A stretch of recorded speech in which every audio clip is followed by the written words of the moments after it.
നവകേരള സദസ്സിനെതിരായ പ്രതിഷേധത്തിൽ പ്രതിപക്ഷത്തിനെതിരെ വിമർശനം തുടർന്ന് മന്ത്രിമാർ. പ്രതിപക്ഷ നേതാവും കെ.പി.സി.സി പ്രസിഡന്റും ഭീകരപ്രവർത്തകരായി മാറിയെന്ന് മന്ത്രി പി രാജീവ് പ്രതികരിച്ചു.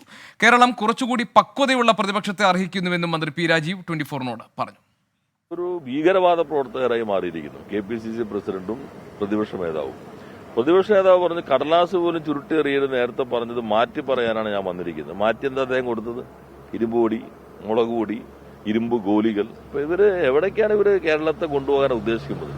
എന്നാൽ കേരളീയ സമൂഹം ഇവരെ വളരെ വേഗത്തിൽ തിരിച്ചറിഞ്ഞു. ഇപ്പൊ അവരുടെ കുറ്റവിചാരണ സമസ്യകൾ സ്വാഭാവിക മരണത്തിലേക്ക് പോയി. ഇപ്പൊ ആരും ചർച്ച ചെയ്യുന്നില്ല, അവരെന്നെ ചർച്ച ചെയ്യുന്നില്ല. അവർക്ക് വേണ്ടി മാത്രം അച്ചടിച്ചിറങ്ങുന്ന പത്രങ്ങളിൽ പോലും ഒരു ജനറൽ പടം കൊടുക്കാവുന്ന ഒരാൾക്കൂട്ടം ഒരിടത്തും കിട്ടുന്നില്ല. അപ്പൊ അത് ഒരു പരിഹാസ്യമായ രൂപത്തിലേക്ക് മാറി. കേരളം യഥാർത്ഥത്തിൽ ഞാൻ ഇന്നലെ പറഞ്ഞ പോലെ കുറച്ചുകൂടി പക്വതയുള്ള നാടിനെ കുറിച്ച് ചിന്തിക്കുന്ന ഒരു പ്രതിപക്ഷത്തെ അർഹിക്കുന്നുണ്ട്. കലാപാഹ്വാനത്തിൽ ആര് ചാമ്പ്യനാകുമെന്ന മത്സരമാണ് കോൺഗ്രസ് ഇപ്പോൾ നടക്കുന്നത് എന്നായിരുന്നു മന്ത്രി കെ രാജന്റെ പരിഹാസം. ഒരു കലാപ ആഹ്വാനം നടത്തുകയാണ് എന്ന് മാത്രമല്ല, കേരളത്തിൽ കലാപം നടത്തുന്നതിൽ അണികളുടെ മുമ്പിൽ ചാമ്പ്യനാകുന്നത് ആരാണെന്ന കാര്യത്തിൽ പ്രതിപക്ഷ നേതാവും കെ.പി.സി.സി പ്രസിഡന്റും തമ്മിലൊരു മത്സരം നടക്കുന്നുണ്ടോ എന്ന് പോലും സംശയിക്കേണ്ടിയിരിക്കുന്നു. കോൺഗ്രസും അല്ലെങ്കിൽ പ്രതിപക്ഷവും ഭരണപക്ഷവും തമ്മിലുള്ള ഒരു യുദ്ധമല്ല നവകേരള സദസ്സിന്റെ അന്തസ്സത്ത. ആ വിധത്തിലേക്ക് വഴിമാറ്റി കൊണ്ടുപോകാൻ ശ്രമിക്കുമ്പോൾ യഥാർത്ഥത്തിൽ ഈ നവകേരള സദസ്സ് ഉയർത്തിപ്പിടിക്കുന്ന ആശയങ്ങളെ ജനങ്ങളുടെ മുമ്പിൽ എത്തിക്കാതിരിക്കാനുള്ള ശ്രമമാണ്. അതിന് വിട്ടുകൊടുക്കുന്നില്ല. ഞങ്ങൾ ആ പ്രകോപനങ്ങൾക്ക് വഴങ്ങുന്നില്ല. യൂത്ത് കോൺഗ്രസ് പ്രവർത്തകരെ മർദ്ദിക്കാൻ ആഹ്വാനം ചെയ്ത മുഖ്യമന്ത്രി മാപ്പു പറയണമെന്ന് രമേശ് ചെന്നിത്തലയും അടിച്ചാൽ തിരിച്ചടിക്കുമെന്ന് എം ഹസനും പറഞ്ഞു. ജനാധിപത്യ ചരിത്രത്തിൽ കേട്ടുകേഴ്വിയില്ലാത്ത നിലയിലാണ് മുഖ്യമന്ത്രി അക്രമങ്ങൾക്ക് പ്രോത്സാഹനം നൽകുന്നത്. അദ്ദേഹം ജനങ്ങളോട് മാപ്പ് പറയുകയാണ് വേണ്ടത്. അക്രമകാരികളുടെ പേരിൽ നടപടിയെടുക്കുകയാണ് വേണ്ടത്. ഇതൊന്നും ചെയ്യാതെ യൂത്ത് കോൺഗ്രസിന്റെയും KSUവിന്റെയും ചുണക്കുട്ടികളെ മർദ്ദിക്കുന്ന നടപടിക്ക് പ്രോത്സാഹനം കൊടുക്കുകയാണ് മുഖ്യമന്ത്രി ചെയ്യുന്നത്. ആര് പുറത്തു പോയാലും പതിനായിരക്കണക്കിന് ലക്ഷക്കണക്കിന് പ്രവർത്തകർ ഈ UDFനും പാർട്ടിക്കും ഒപ്പം നിന്നുകൊണ്ട് ഇതിനെ എതിർക്കുമ്പോൾ ആരെങ്കിലും ഭാഗ്യാന്വേഷികൾ പോയാൽ അവർ പടിക്ക് പുറത്ത്. അല്ലാതെ അവർക്കെന്താ? അതൊന്നും അവർ ഇങ്ങനെ ഒന്നോ രണ്ടോ പേര് പോയതുകൊണ്ട് ഈ പാർട്ടിക്ക് ഒന്നും സംഭവിക്കാനില്ല. ഞങ്ങളുടെ കുട്ടികളെ, ഞങ്ങളുടെ പ്രവർത്തകരെ നിയമവിരുദ്ധമായി ഇങ്ങോട്ട് മർദ്ദിച്ചാൽ കാക്കയാണ് പോലീസൊന്നും നോക്കാൻ ഇനി ഞങ്ങൾക്ക് കഴിയില്ല.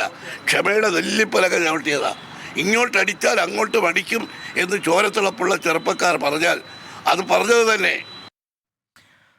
പ്രതിഷേധങ്ങൾക്കിടെ 37 ദിവസം നീണ്ട നവകേരള സദസ്സ് നാളെ തിരുവനന്തപുരത്ത് സമാപിക്കും. അരുവിക്കര, കാട്ടാക്കട, നെയ്യാറ്റിൻകര, പാറശാല നിയോജക മണ്ഡലങ്ങളിലാണ് ഇന്നത്തെ പര്യടനം. പ്രതിഷേധ സാധ്യത കണക്കിലെടുത്ത് ഇന്നും കനത്ത സുരക്ഷയിലാണ് പരിപാടി നടക്കുന്നത്. സലീം മാലിക് ഉണ്ട് വിവരങ്ങളുമായി. സലീം, രണ്ട് കാര്യങ്ങളാണ്. ഒന്ന്, നേതാക്കൾ തമ്മിലുള്ള വാക്പോര് ഇന്നും തുടരുന്നുണ്ട്. അടിച്ചാൽ തിരിച്ചടിക്കുമെന്ന് പ്രതിപക്ഷ നേതാവ് പറഞ്ഞതിന് തൊട്ടു പിന്നാലെ കോൺഗ്രസ് UDF നേതാക്കൾ അണിചേർന്നു കഴിഞ്ഞു. അതിന് പ്രതികരണവുമായി മന്ത്രിമാർ രംഗത്ത് വരുന്നതും കാണുന്നു. ഇതെങ്ങോട്ടേക്കാണ് ഈ സംഭവങ്ങൾ നീങ്ങുന്നത്?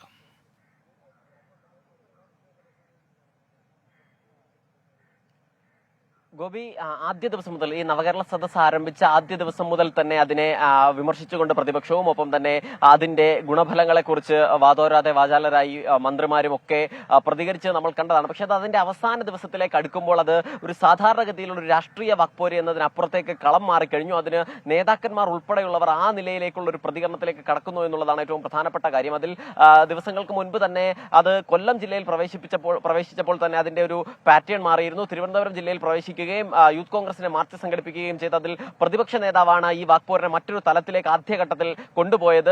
പോലീസിന് നേരെ ഒരു പേപ്പർ പോലും ചുരുട്ടിയെറിയരുതെന്ന നിലപാട് തിരുത്തുകയാണ്. ഇനി അടിച്ചാൽ തിരിച്ചടിക്കുമെന്ന ആ പ്രതിപക്ഷ നേതാവിന്റെ ആ വാക്കിനൊപ്പം ചേരുകയാണ് പിന്നീട് ഓരോ കോൺഗ്രസ് നേതാക്കളും. അത് ആദ്യം KPCC അധ്യക്ഷൻ, പിന്നീട് രമേശ് ചെന്നിത്തലയൊക്കെ പറഞ്ഞിരുന്നു. ഇന്ന് വീണ്ടും ഇത് അതേ വാക്ക് UDF കൺവീനർ M ഹസനും ആവർത്തിക്കുകയാണ്.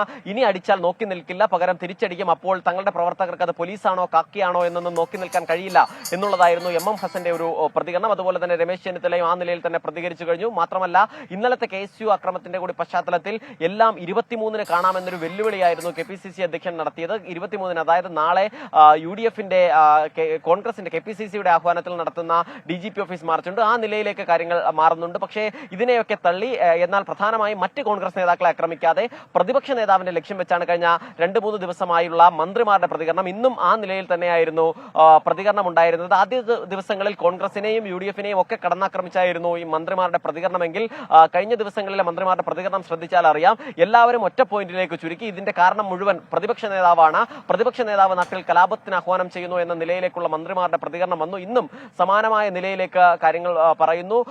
ഈ KSU പ്രവർത്തകർ മുളകുപൊടി എറിഞ്ഞതും ഒപ്പം തന്നെ ഗോലിയും മറ്റ് കമ്പിവടികളും കൊണ്ട് ആക്രമിക്കുന്നതും എല്ലാം പ്രതിപക്ഷ നേതാവിന്റെ ആഹ്വാനപ്രകാരമാണ് എന്നുള്ളതാണ് മന്ത്രിമാരുടെയും പ്രതികരണം. P. രാജീവും K. രാജനും ഒക്കെ മന്ത്രിമാർ ആ നിലയിലൊരു പ്രതികരണം നടത്തുകയും ചെയ്തു. അതേസമയം കോൺഗ്രസ് ആവട്ടെ ആദ്യ ദിവസം മുതൽ തന്നെ മറ്റു മന്ത്രിമാരെ കടന്നാക്രമിക്കാതെ മുഖ്യമന്ത്രിയെ തന്നെ ആക്രമിച്ചുകൊണ്ട് ഈ പ്രശ്നങ്ങൾക്കൊക്കെ കാരണം മുഖ്യമന്ത്രി എന്ന നിലയിലായിരുന്നു അഭിപ്രായം നടത്തിയിരുന്നത്. അതേ അഭിപ്രായമാണ് ഇപ്പോഴും തുടരുന്നത്.